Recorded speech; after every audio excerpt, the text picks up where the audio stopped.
Imagine you're asked to design the database behind a college.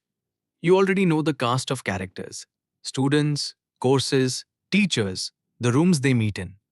The hard part is deciding exactly which tables and which columns will hold all of it correctly. The trick the professionals use is this. Don't start with tables at all. First, sketch a picture of the things you're storing and how they relate, an entity relationship diagram. Then convert that picture into tables by a handful of mechanical rules. Get the picture right, and the tables follow. By the end of this lesson, you'll read every shape in a diagram like this and turn any one of them into a correct set of tables. Two ideas, two shapes. First, an entity, a real world thing you keep data about. A student, a course, a department. In the diagram, an entity is always drawn as a rectangle. Second, an attribute, a property of an entity. A student has an ID, a name, a date of birth, a phone number. Attributes are drawn as ovals, connected by a line to the rectangle they describe. One attribute is special, the one that uniquely identifies each row. Here, that's the student ID. We mark a key attribute by underlining it, and when this becomes a table, the key turns into the primary key. Entities rarely sit alone, they relate. A student enrolls in a course. An employee works in a department. Notice the verb in each. Enrolls in, works in.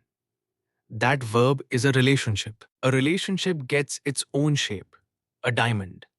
Sitting between the two rectangles it connects, with a line to each. So here, student, diamond enrolls in, course. Three shapes now carry the whole language. Rectangle for an entity, oval for an attribute, diamond for a relationship. Keep those straight, and you can read any diagram. Mixing them up is the most common mistake there is. Attributes come in a few flavors, and the diagram distinguishes them by how you draw the oval. 4 to know. A key attribute you already met. Underline it. The student ID uniquely picks out one student, and it becomes the primary key of the table. A composite attribute breaks into smaller parts. A full name is really a first name and a last name. You draw the subattributes hanging off the parent oval. A multi-valued attribute can hold several values at once. A person may list 2 or 3 phone numbers.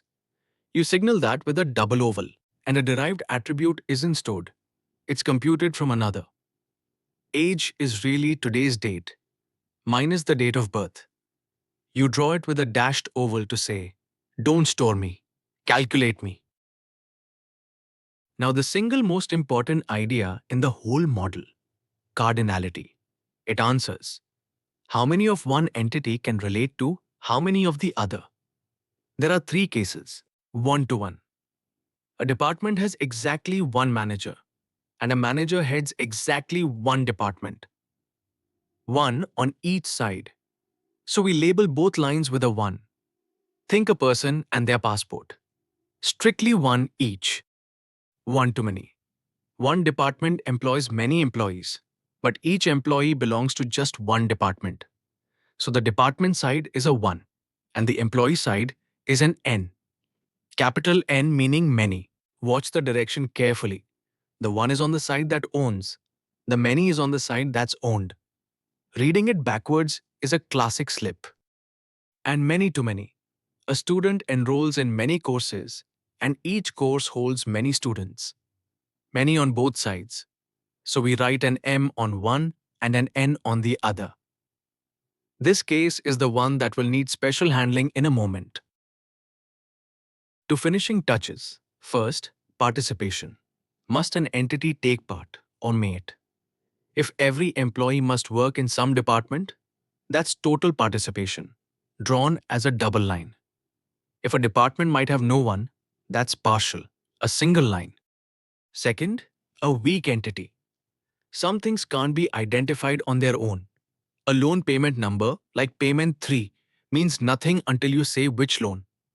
A weak entity depends on a stronger one for its identity, and we draw it with a double rectangle. The double border is the visual cue. This entity leans on its owner. Its key will end up including the owner's key. Here's the payoff. Turning the picture into tables. 3 rules do almost all the work. Rule 1. Every entity becomes one table. Its attributes become the columns, and its key becomes the primary key. So the student rectangle turns into a student table, SID underlined as the primary key. Then name and department. Rule 2 for a one-to-many. Here you do not make a new table. Instead, take the primary key of the one side and drop it into the many side as a foreign key. So the department's ID goes into the employee table. A foreign key is simply a column whose values must match a primary key in another table. Department ID in employee points back to department. One employee, one department ID. That's exactly what the many side needs. Rule 3, and the one people get wrong. For a many-to-many, a single foreign key can't work. Neither side can hold a whole list. So the relationship itself becomes a brand new table, a junction table. Notice the relationship even carries an attribute here, the grade. Take the key of each side. SID from student, CID from course. Put both into the new enrolls table as foreign keys and make the pair together the primary key. The grade attribute rides along inside it. Every M2N relationship becomes one table exactly like this. Why go to all this trouble? Picture 200 students and 5 courses. If everyone could take every course, that's 200 times 5. 1,000 possible enrollments. You simply cannot squeeze 1,000 pairings into either the student or the course table.